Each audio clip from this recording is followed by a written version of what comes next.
ശരത്ലാലിൻ്റെ അച്ഛനായ സത്യനാരായണൻ കൂടി നമ്മളോടൊപ്പം ചേരുകയാണ്. സത്യേട്ടാ, വിധി വരാൻ കുറച്ച് സമയം കൂടി ഉള്ളൂ. അതെ, ആ നിമിഷം വരട്ടെ. ഏതായാലും ഇനി കുറച്ച് 10 മിനിറ്റല്ലേ ഉള്ളൂ. 10 മിനിറ്റ് കഴിഞ്ഞാൽ നമ്മളെ ഈ കാത്തിരിപ്പ് അതിന് വിരാമമാകുമല്ലോ. അപ്പോൾ ഇത് വന്നതിന് ശേഷം എങ്ങനെയാണ് ദൈവം വിധിച്ചിരിക്കുന്നത്, അതാ കോടതി. അപ്പോൾ ആ കോടതിയുടെ വിധിക്കനുസരിച്ച് നമുക്ക് ബാക്കി കാര്യങ്ങൾ പറയാമെന്ന് എൻ്റെ അഭിപ്രായം. ഏതായാലും ഒരു തരത്തിലും നിരാശപ്പെടേണ്ടതില്ല എന്നുള്ള ഒരു അഭിപ്രായക്കാരനാണ് ഞാൻ. കാരണം നമുക്ക് അത്ര കണ്ട് നമ്മൾ പ്രവർത്തിച്ചിട്ടുണ്ട്.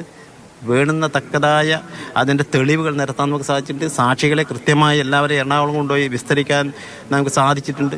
അപ്പോൾ ഇതൊക്കെ കൃത്യമായി നടന്നുകൊണ്ട് ആ കോടതിയെ നമുക്ക് കൃത്യമായ ഈ കുറ്റക്കാരെ കണ്ടെത്താനുള്ള ഒരു സാഹചര്യം നമ്മൾ ഒരുക്കി കൊടുത്തിട്ടുണ്ട്. അത് കണ്ടെത്തുകയും ചെയ്തു. അപ്പോൾ എന്തു തന്നെ ആയാലും അവർക്ക് തക്കതായ ശിക്ഷ ഇനി കോടതി കൊടുക്കേണ്ട ഒരു കുറച്ച് മാത്രമേ ഉള്ളൂ. അത് കിട്ടും എന്നുള്ളൊരു വിശ്വാസമുണ്ട്. അത് നമുക്ക് ദൈവത്തിലും കോടതിയിലും ഒരു വിശ്വാസമുണ്ട്. ആ ഒരൊറ്റ വിശ്വാസം നമ്മളിപ്പോൾ കാത്തുനിൽക്കും.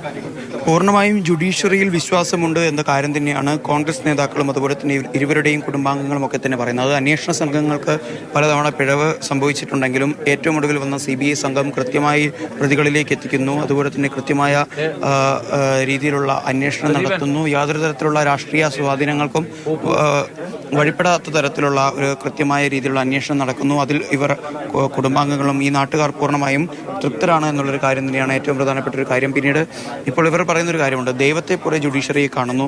ജുഡീഷ്യറി നൽകുന്നത് ശിക്ഷ, അത് ദൈവം നൽകുന്ന ശിക്ഷയായി കാണും എന്നുള്ള ഒരു കാര്യം തന്നെയാണ് ഇവർ ഇപ്പോൾ പറയുന്നത്. ഇപ്പോൾ നമുക്ക് കാണാം, വലിയ തോതിൽ ഒരു പ്രവർത്തകരുടെയും നാട്ടുകാരുടെയും ഒക്കെ തന്നെ വലിയൊരു നിര ഇങ്ങോട്ടേക്ക് എത്തിയിരിക്കുന്നു. വലിയ നേതാക്കളൊക്കെ തന്നെ ഇങ്ങോട്ടേക്ക് എത്തിയിരിക്കുന്നു എന്ന് തന്നെയാണ് ഏറ്റവും പ്രധാനപ്പെട്ട ഒരു കാര്യം.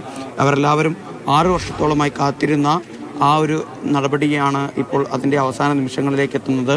ഈ കുടുംബങ്ങൾക്ക്, ഈ നാടിന് സംഭവിച്ച നാടിൻ്റെ ആത്മാവിനേറ്റ മുറിവിന് ഈ വിധി താൽക്കാലികമായെങ്കിലും മരുന്ന് പുരട്ടുമെന്ന ഒരു വിശ്വാസത്തിൽ തന്നെയാണ് കല്യോട് മുന്നോട്ടേക്ക് പോകുന്നത്.